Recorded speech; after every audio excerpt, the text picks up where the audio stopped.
Emma sat in her small cottage in the English countryside, holding her grandmother's final letter with shaking hands. The old paper felt fragile between her fingers, just like she felt inside. She was 28 years old, but she had never been brave about anything. She painted beautiful pictures in a little studio, but she had never shown them to anyone. She had never even left her village. Her grandmother Rose had died 3 days ago, before she passed away. She had given Emma this letter and made her promise something that seemed impossible. Emma had to fly to Scotland and give the letter to her great-aunt Margaret. Rose had not spoken to her sister Margaret for over 40 years because of a silly fight when they were young women. "I can't do this, Gran," Emma whispered to the empty room.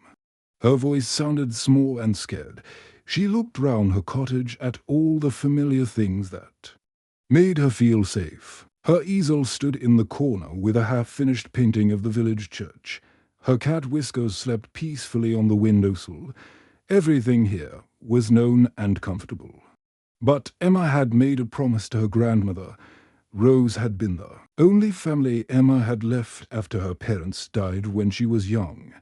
Rose had raised her with love and patience. She had taught Emma how to paint and how to find beauty in small things. Now Rose was gone, and Emma felt more alone than ever. The letter felt heavy in her hands, not because of its weight, but because of what it meant. Emma had never been on an airplane. She had never even been to London, which was only 2 hours away by train. The idea of flying terrified her. What if the plane crashed? What if she got lost? What if she could not find Margaret? Emma spent the whole night sitting in her grandmother's old chair, thinking about what to do. She looked at the letter again and again. Her grandmother had written Margaret's name and address in her careful handwriting. Margaret lived in a small town in the Scottish Highlands. Emma had never heard of the place. When morning came, Emma knew she had to try. She could not live with herself if she broke her promise to her grandmother. She packed a small bag with shaking hands. She put in her warmest clothes because she had heard that Scotland was cold. She also packed her grandmother's photograph and the letter. The bus ride to the airport was the longest journey Emma had ever taken. She sat by the window and watched the countryside pass by. Everything looked different from what she knew. The fields were bigger, the towns were busier, and there were more cars on the roads than she had ever seen at the airport. Emma felt overwhelmed. There were so many people rushing round with their suitcases. The building was huge and noisy. Signs pointed in all directions, and Emma did not know where to go. She stood still for a moment, feeling lost and scared. Then she remembered her grandmother's words. Rose had always said that the hardest part of any journey was taking the first step. Emma took a deep breath and walked toward the check-in counter. Her hands were trembling so much that she could barely hold her ticket and passport. The lady at the counter was middle-aged with kind eyes and a warm smile. Her name tag said Mrs. Williams. She noticed that Emma looked nervous and scared first. "Time flying, dear?" Mrs. Williams asked gently.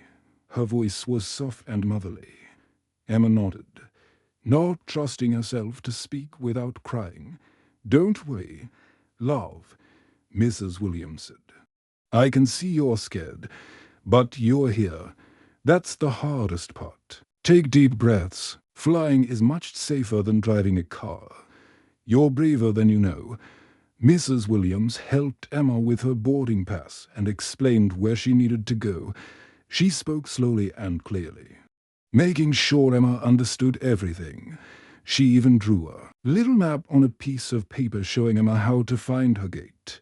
"Remember, dear," Mrs. Williams said as Emma prepared to leave, "every journey begins with a single step. Your grandmother would be proud of you for being here." Emma walked toward the security check, clutching the letter close to her heart. Her legs felt weak, and her heart was beating fast. But she kept walking. She thought about her grandmother Rose and all the love that was written in that letter. This journey was not just about delivering a message. It was about healing an old, wound between two sisters. It was about keeping a promise to someone she loved. As Emma got closer to her gate, she realized something important.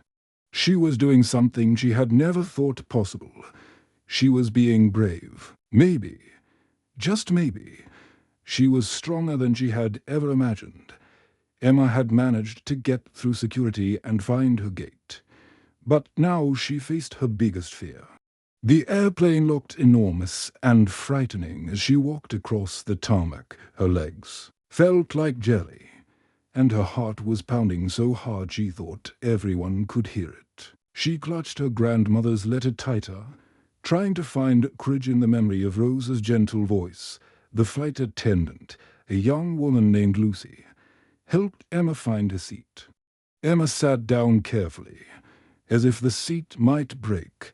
She had never been so high off the ground, and they had not even taken off yet. The airplane was full of people who all seemed much calmer than she felt. Some were reading books, others were talking quietly, and a few were already asleep. The elderly gentleman sitting next to Emma had silver hair and kind blue eyes. He wore a neat blue jacket and carried a small leather bag. He noticed that Emma was gripping the armrest so tightly that her knuckles were white. Her breathing was quick and shallow, and she kept looking round nervously. When the plane started to move down the runway, Emma closed her eyes tight and said a little prayer. The airplane got faster and faster, and then suddenly they were in the air. Emma felt her stomach drop, and she let out a small cry. The man next to her patted her arm gently. "It's all right," he said in a calm voice. "The worst part is over now, for the first hour." Emma managed to stay fairly calm. She looked out the window and saw the countryside getting smaller and smaller below them. The fields looked like a patchwork quilt, and the roads looked like thin ribbons. It was actually quite beautiful, though she was still scared. But then, the aeroplane started to shake. At first, it was just a little movement, like driving over a bumpy road. But then it got worse. The plane began to bounce up and down violently. Emma's drink spilled on her lap, and she heard other passengers gasp in surprise. The overhead bins rattled, and the lights flickered. Emma gripped her seat with both hands and started to cry. She was sure the airplane was going to crash. She thought about her grandmother and wished she had never made this promise. She wanted to be back in her safe little cottage with Whiskers the cat. The passengers round her looked worried too. A woman across the aisle was holding her husband's hand tightly. A young man in front of them was gripping his phone and staring at it with wide eyes. Even the flight attendants looked concerned as they moved carefully through the cabin, checking on everyone. But the elderly gentleman beside Emma remained perfectly calm. He was not holding onto anything. He was not looking scared. In fact, he seemed almost relaxed, as if nothing unusual was happening. "I'm Captain Robert," he said with a warm smile, speaking loud enough for Emma to hear over the noise of the shaking airplane. "I've been flying for 40 years. This little bump is nothing to worry about." Emma looked at him through her tears. "But the plane is shaking so much," she said. "What if we crash?" Captain Robert chuckled softly. "My dear, I've flown through storms much worse than this. This turbulence feels scary, but it's perfectly normal. The airplane is built to handle this kind of weather. It's like a ship on rough seas. It moves round, but it stays safe." He showed Emma how to breathe slowly and deeply. "Breathe in for 4 counts," he said, demonstrating. "Hold it for 4 counts. Then breathe out for 4 counts. This will help you feel calmer." Emma tried to follow his instructions, though her breathing was still shaky. Captain Robert continued to talk to her in his gentle voice. sharing stories of his flying adventures. He told her about the time he flew through a thunderstorm over the Atlantic Ocean, and how beautiful the lightning looked from above the clouds. "I once had a passenger just like you," he said. "She was so scared of flying that she cried the whole way from London to Paris. But you know what happened. She loved flying so much after that first trip that she decided to become a pilot herself. Now she flies airplanes for a living." Emma found herself listening carefully to his stories. His voice was so calm and reassuring that she began to feel a little better. The turbulence was still making the plane shake, but it did not seem quite so terrifying anymore. "You know what I've learned in all my years of flying," Captain Roberts said. "The most beautiful views come after the roughest storms. Right now, we're flying through some clouds, but in a few minutes, we'll be above them. You'll see sunshine and blue sky that goes on forever," as if he had predicted it. The airplane suddenly stopped shaking. The turbulence was over. Emma looked out the window and gasped. They were flying above a sea of white clouds, and the sun was shining brightly. It was the most beautiful thing she had ever seen. Captain Roberts smiled at her. "Your grandmother knew you were strong enough for this journey, even if you don't see it yet." Emma felt something change inside her. Maybe she was stronger than she thought. Emma's first flight had gone better than she expected, thanks to Captain Roberts' kindness. But when she arrived at the connecting airport in Manchester, she discovered that her next flight to Scotland was delayed. The announcement board showed that bad weather had caused all flights to be postponed for at least 4 hours. Emma felt her heart sink. She was already exhausted from her first flying experience, and now she had to wait in this big, busy airport for hours. She found a quiet corner near the departure gate and sat down on one of the uncomfortable plastic chairs round her. Other passengers were also settling in for the long wait. The airport was crowded and noisy. People were talking on their phones. Children were crying. And the announcements over the loudspeaker never seemed to stop. Emma pulled out her grandmother's letter and held it carefully. She missed her quiet cottage and her peaceful village more than ever. A young man with tired eyes sat down in the chair next to her. He looked to be about her age, with brown hair and wearing a wrinkled shirt. He was holding a small teddy bear in his hands, and Emma could see that his hands were shaking slightly. "Sorry," he said when he noticed Emma looking at the teddy bear. "I know it looks silly for a grown man to carry this around." Emma smiled gently. "It doesn't look silly at all." The man introduced himself as James. He explained that he was trying to get to Edinburgh to meet his newborn daughter for the first time. His wife had given birth 3 days early while he was away on a business trip. The teddy bear was a gift for the baby. "I've never been so nervous and excited at the same time," James said. "I'm going to be a father, and I have no idea what I'm doing." Soon, a woman in her 50s joined their conversation. She had grey hair tied back in a neat bun and wore a colourful scarf around her neck. Her name was Mary, and she was a teacher. She was travelling to a small Scottish island to help at a school where many of the children had learning difficulties. "I've been teaching for 25 years, Mary said, "but this is my first time working with children who have special needs. I'm scared I won't be good enough to help them." Next to Mary sat a man who looked to be in his 40s. His name was Tom, and he had flour stains on his apron, which he had forgotten to take off. He explained that he was a baker who had just lost his shop in his hometown because he could not pay the rent. He was moving to Scotland to start over with his sister's help. "I put everything I had into that bakery," Tom said sadly. 15 years of work gone. "I don't know if I have the strength to start again."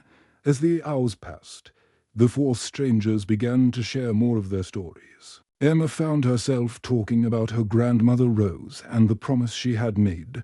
She told them about her fear of flying and how she had never left a village before.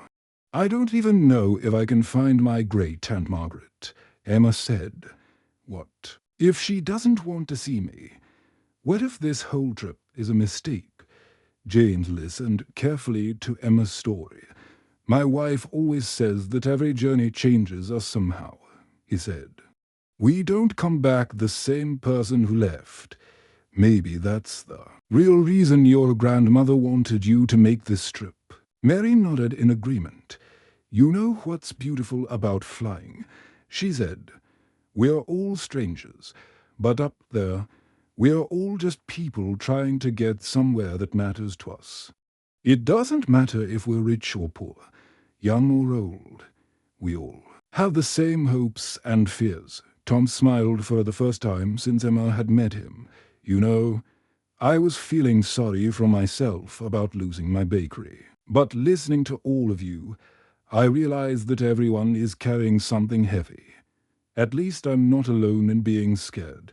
The four of them spent the rest of the delay talking and sharing stories. James showed them pictures of his wife and told them about the nursery they had painted together. Mary talked about the letters she had received from the children she was going to teach. Tom shared his dreams of opening a new bakery that would serve the best bread in Scotland. Emma realized that she was not alone in her worries. Everyone was carrying something precious with them: dreams, love, or hope for a better tomorrow. James was carrying his love for his new daughter. Mary was carrying her desire to help children learn. Tom was carrying his hope for a fresh start. As she listened to their stories, Emma began to think about her grandmother's letter in a new way. Maybe this journey was not just about delivering a message between two sisters. Maybe it was about discovering who she could become when she stepped outside her safe little world. When their flight was finally called, Emma felt different. She was still nervous. But she was no longer alone. She had found friendship in the most unexpected place, and she was beginning to understand that courage grows when it is shared with others. Emma finally boarded her connecting flight to Scotland. Feeling more confident after meeting James, Mary, and Tom during the delay, she had made friends, shared stories, and started to believe that maybe she could complete this journey after all. The flight to Edinburgh was smooth, and Emma even managed to look out the window without feeling too scared. But when the plane landed in Edinburgh, Emma's confidence began to crumble. She waited at the baggage carousel for 30 minutes, watching other passengers collect their suitcases and leave. The carousel kept turning, but Emma's small blue suitcase never appeared. Soon, she was the only person left standing there, staring at the empty conveyor belt. Emma's suitcase contained all her clothes, her toiletries, and most importantly, her grandmother's photograph. She felt panic rising in her chest as she realized her belongings were somewhere else, probably in another country. She had only her small handbag with her, which contained her grandmother's letter, her passport, and a little bit of money. She went to the lost luggage office, where a tired-looking woman told her that her suitcase had been sent to Dublin by mistake. It would take at least 2 days to get it back to Edinburgh. Emma signed some papers and was given the reference number, but she felt like crying. To make matters worse, when Emma checked the departure board for a flight to Inverness, the city closest to where her great-aunt Margaret lived, she discovered that she had missed the last flight of the day. The next flight was not until tomorrow morning. Emma stood in the middle of the busy airport, feeling completely lost and overwhelmed. She found a quiet corner and sat down on her small suitcase substitute, her handbag. Everything that could go wrong had gone wrong. She was in a strange city, with no clothes except what she was wearing, no flight to take her to Margaret, and no idea where she was going to spend the night. Emma felt tears running down her cheeks. She wanted to go home. She wanted to be back in her safe little cottage with Whiskers the cat. She wanted to forget about her grandmother's letter and her promise. This whole journey had been a terrible mistake, but then she remembered Captain Roberts' calm voice. During the turbulence, he had said that storms always pass, and that the most beautiful views come after the roughest weather. She thought about Mary's words about how everyone traveling was carrying something precious. She remembered James's determination to reach his new daughter.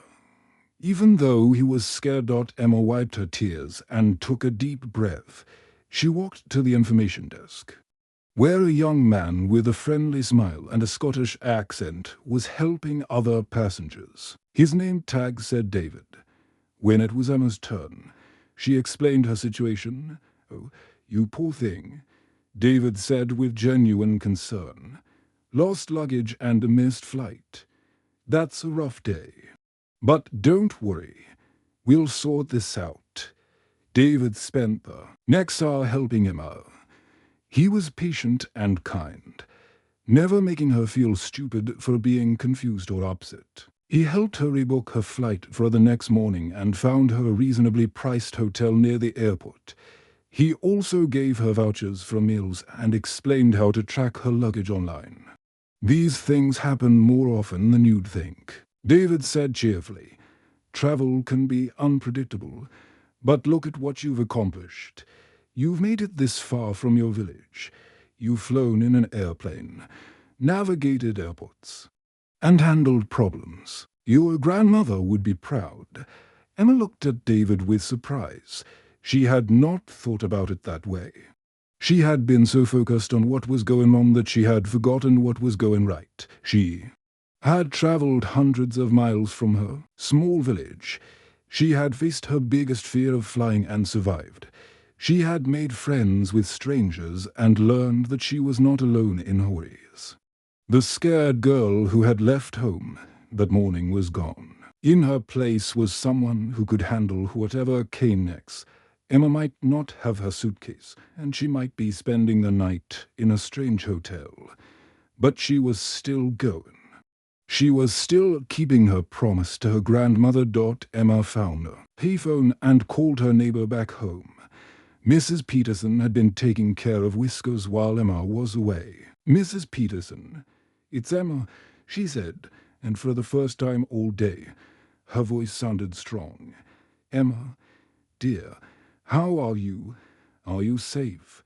"I'm doing it, Mrs. Peterson. I'm actually doing it," Emma said. "I've had some problems, but I'm still going. I'm in Scotland, and tomorrow I'll find Margaret."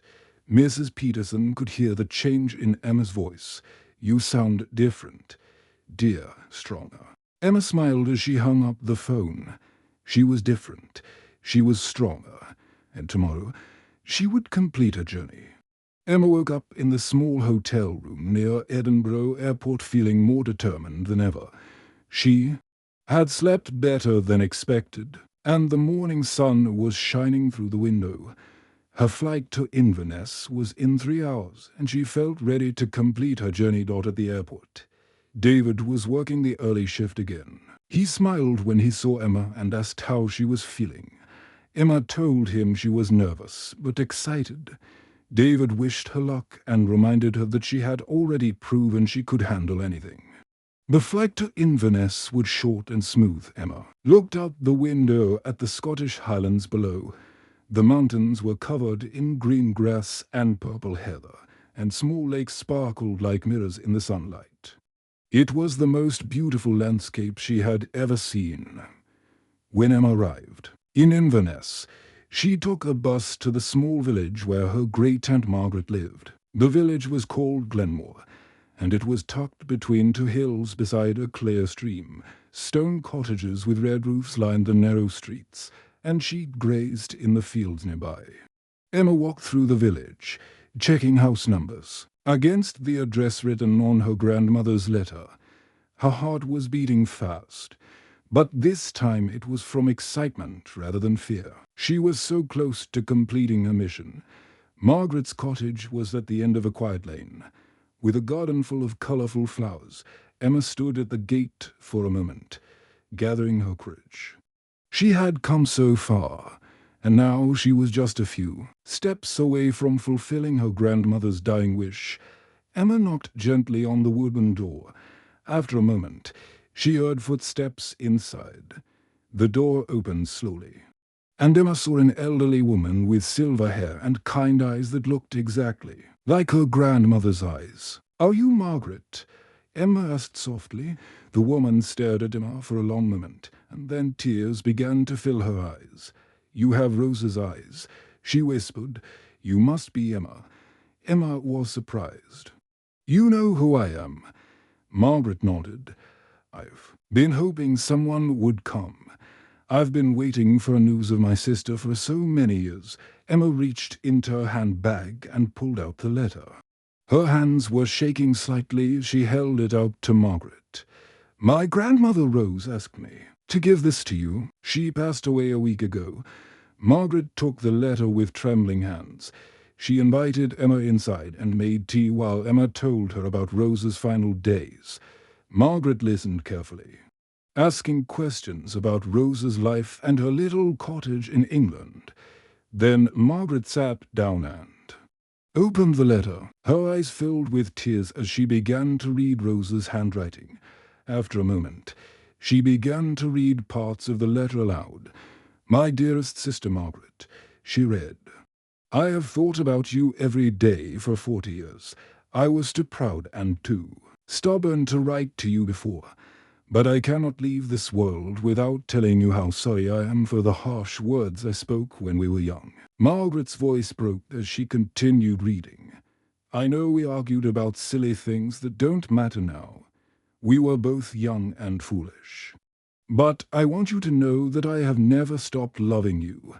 You are my sister, and nothing can change that." Emma learned that the two sisters had argued about a man they both liked when they were in their 20s.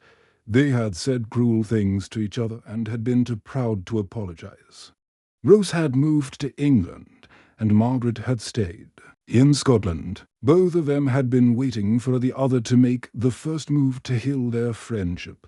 "She forgave me," Margaret cried. "After all this time, she forgave me. And she asked for my forgiveness too."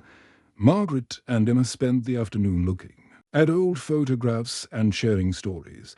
Margaret told Emma about Rose's childhood, about how she had loved to draw and paint even as a little girl. She showed Emma pictures of the two sisters when they were young, laughing and playing together. "Your grandmother was the most creative person I knew," Margaret said. "She could find beauty in anything. I can see that same gift in you." Emma realized that delivering this letter had done more than reconnect her sisters. It had connected her to her family history and to her own strength. She had discovered that she was capable of courage, kindness, and adventure. When it was time to leave, Margaret hugged Emma tightly.